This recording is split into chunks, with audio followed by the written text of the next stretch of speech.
Hello दोस्तों।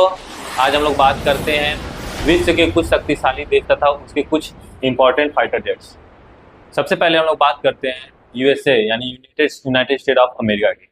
United state of America के पास fighter jets की बहुत बड़ी खेप है। सबसे पहले हम लोग बात करते हैं F-22 की। ये एक स्टेल्थ फाइटर है जो दुश्मनों के रडार में जल्दी नहीं आता है और ये मल्टी रोलर होता है, यानी ये एक साथ कई काम कर सकता है। उसके साथ ही साथ अमेरिका के पास है F-35। F-35 भी अभी हाल ही में F-35 का जो प्रदर्शन था आप लोगों ने देखा ही था, लेकिन इसके बावजूद भी ये F-35 जो है कि 5th जनरेशन का एक बहुत ही शानदार फाइटर जेट माना जाता है। इसके पास लगभग 3500 से 3600 के बीच फाइटर जेट्स अमेरिका के पास है। उसके बाद हम लोग बात करते हैं रशिया की। रशिया के पास भी 5th जनरेशन के एक से बढ़कर एक खतरनाक किस्म के फाइटर जेट्स हैं, जिसमें से सबसे खतरनाक माना जाता है उनका सुखोई Su-57। ये फाइटर जेट्स मल्टी रोलर है और इसकी एजिलिटी काफ़ी ज़्यादा है और ये एक साथ कई वॉरहेड्स को अपने साथ ले जा सकता है। इसके साथ ही साथ रशिया के पास Su-35 है, सुखोई 35। यह विमान, ये फाइटर जेट्स काफ़ी खतरनाक माना जाता है। डॉग फाइट के लिए ये बहुत ही खतरनाक माना जाता है। ये कम कॉस्ट का है, इसके साथ साथ ही इसकी एजिलिटी भी काफ़ी ज़्यादा है। इसके बाद हम लोग बात करते हैं चाइना की। चाइना के पास भी एक से बढ़कर एक फाइटर जेट्स है, जिसमें से उसकी है चेंगडू सीरीज और शेंगयांग सीरीज। चेंगडू सीरीज में चाइना के पास है चेंगडू J-20। चेंगडू J-20 ये लो कॉस्ट है और इसके साथ साथ ये इसकी एफिशिएंसी भी काफ़ी ज़्यादा है। चाइना का ये बैकबोन भी माना जाता है। इसके साथ है आपका चाइना का शेंगयांग J-16। शेंगयांग J-16 चाइना का बहुत ही लो कॉस्ट है और ये 4.5 जनरेशन का है। ये चाइना का बैकबोन है और चाइना के पास J-16 काफ़ी ज़्यादा मात्रा में है। इसी सीरीज में आगे फाइटर जेट्स में फ्रांस का नाम आता है। फ्रांस भी फाइटर जेट्स तकनीकी में काफ़ी आगे जा चुका है। फ्रांस ने सबसे खतरनाक जो उसका फाइटर जेट्स है वो है दसॉर राफेल। दसॉर राफेल मल्टी रोलर है, ये 4.5 जनरेशन का फाइटर जेट्स है। दसॉर राफेल का व्यापार भारत के साथ भी करता रहा है और भारत को उसने 36 राफेल भी दिए हैं।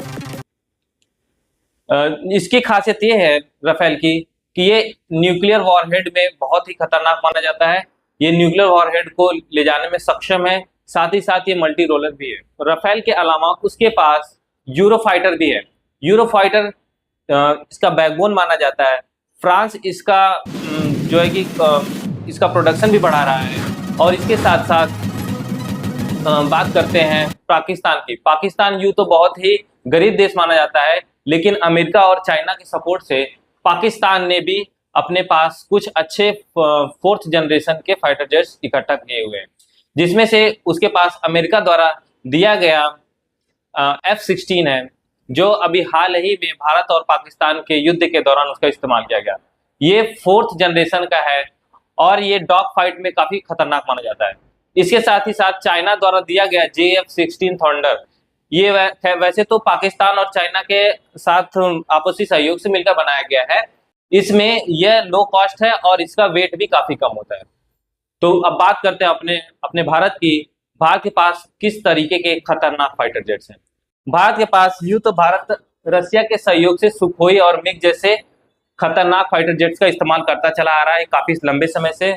भारत के पास MiG-21 जो अब रिटायरमेंट के कगार पर आ चुका है, ये 2 या 3 जनरेशन का माना जाता है। इसके साथ साथ भारत के पास सुखोई 30 है जो 4th जनरेशन का है और ये काफ़ी एडवांस्ड माना जाता है। इसके साथ ही साथ MiG-29 भी है जो लगभग 3 या 4 जनरेशन का माना जाता है। भारत के पास MiG-29 काफ़ी बड़ी मात्रा में है। और राफेल जो कि अभी बात की है वो फ्रांस द्वारा दिया गया है, ये भी काफ़ी खतरनाक माना जाता है। ये 4.5 जनरेशन का है। इसके साथ ही भारत की कुछ लोकल कंपनियां हैं जो इस तरह के फाइटर जेट बना रही है, जिसमें से आपका है तेजस। तेजस जो है कि काफ़ी खतरनाक माना जाता है। ये लो वेट होता है, डॉग फाइट में काफ़ी खतरनाक माना जाता है और इसका कॉस्ट भी काफ़ी कम होता है। भारत बहुत ही तेज़ी से इसको डेवलप कर रहा है। जो HAL कंपनी है वो तेजस को डेवलप कर रही है। तो इसी तरीके से देखते हैं भारत का क्या आगे फ्यूचर है, फाइटर जेट्स में भारत किस तरीके से आगे बढ़ता है। इसके लिए भारत में अधिक से अधिक इन्वेस्टमेंट होना चाहिए। DRDO और HAL जैसी जो कंपनियां हैं उसको अधिक से अधिक सहयोग और फंड मिलना चाहिए, ताकि भारत भी बाकी शक्तिशाली देशों की तरह 5th या 6th जनरेशन का फाइटर जेट्स बना सके। धन्यवाद।